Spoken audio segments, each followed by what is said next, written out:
গভীর হয় তখন আল্লাহ তাআলা আসমানের দরজা খুলে বসে,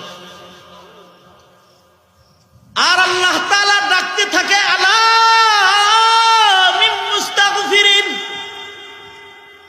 আসসনি আমার কোন গুনাহগার গোলাম যার গুনাহ বেশি, আয় আয় আয় আমি তোরে মাফ করবো, আয় আমারে ডাক দে।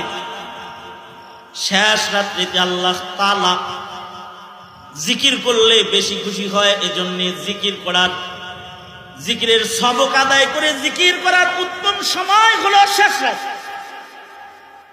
এই কারণে আমাদের নবীর উপরে শেষ রাত্রি বেলায় ঘুমানো হারাম ছিল। নবীজি শেষ রাত্রিতে জিকির করতেন, দোয়া করতেন, তাহাজ্জুদ করতেন, কিয়ামুল লাইল করতেন, নামাজ পড়তেন। আল্লাহর রাসূলের জন্য